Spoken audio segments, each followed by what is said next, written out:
সূচকের দরপতনের বৃত্ত থেকে হঠাৎ উত্থান দেশের পুঁজিবাজারে, যাকে ইতিবাচক হিসেবে দেখছেন বাজার সংশ্লিষ্টরা। তারা বলছেন যে নতুন বিজয়ে আস্থা ফিরিয়ে পাবেন বিনিয়োগকারীরা, আরও ইতিবাচক ধারায় ফিরবে দেশের পুঁজিবাজার।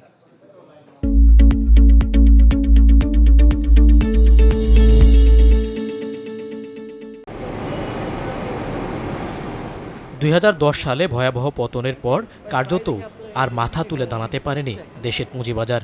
অথচ বিশ্লেষকদের মতে অর্থনীতির আয়তনের বিচারে এই ব্যবস্থা হওয়ার কথা ছিল আরও টেকসই। তবে পরিবর্তিত পরিস্থিতির প্রথম দিনে বড় উত্থান পুঁজিবাজারে। এদিন ঢাকা স্টক এক্সচেঞ্জ ডিএসইতে সার্বিক সূচক বেড়েছে 197 পয়েন্ট, যা সার্বিক সূচকের 4.25%।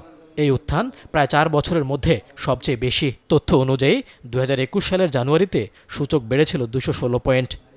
স্টক মার্কেট বা বাংলাদেশ ক্যাপিটাল মার্কেট গত প্রায় 10-15 বছর ধরে একটা অরাজকতা সিচুয়েশন যেটাকে বলি সেটার মধ্যে দিয়ে যাচ্ছে। Rules and regulation was or used to be framed for the interest of certain people, যার দরুন বিনিয়োগকারীরা পুঁজি হারাতে বাজার থেকে প্রায় চলেই যাচ্ছিল। স্বৈর শাসকের পতন হলো, তখন সবার মধ্যে লক্ষ লক্ষ জনতা মানুষের মধ্যে যেভাবে আশাবাদ জাগ্রত হয়েছে, শেয়ার বাজারের সঙ্গে যারা সম্পর্কিত তাদেরও আশাবাদ জাগ্রত হয়েছে। এদিন বাজার চড়া ছিল প্রতিটি শেয়ার ও মিউচুয়াল ফান্ডের দর। সংশ্লিষ্টরা বলছেন এতদিন সিন্ডিকেট আর নৈরাজ্য ছিল পুঁজিবাজারে, ফলে আত্মবিশ্বাস ছিল না বিনিয়োগকারীদের। তবে নতুন পরিস্থিতিতে আস্থা ফিরে পেয়েছেন বিনিয়োগকারীরা।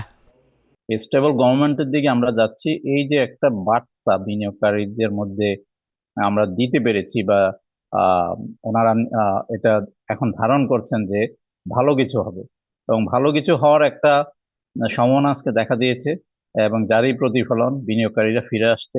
আমাদের ফরেন এক্সচেঞ্জ রিজার্ভ যেখানে আছে সেখান থেকে আর কমবে না। বিদেশি আমাদের যে সমস্ত লোক আছে 1 কোটিরও বেশি, তারা ফরেন রিমিটেন্স পাঠানো শুরু করবে আবার। আর বিদেশিরা আমাদেরকে আবার লোন দিবে, সাহায্য দিবে। এখন ওয়ান কাইন্ড অফ স্টেবিলিটি আসবে ইকোনমিতে। এদিন সূচকের বড় ধরনের উত্থান হয়েছে সিএসইতেও। সার্বিক সূচক সিএএসপি বেড়েছে 467 পয়েন্ট, বেড়েছে বেশিরভাগ শেয়ারের দরও। মইনুল হাসান, চ্যানেল 24, ঢাকা।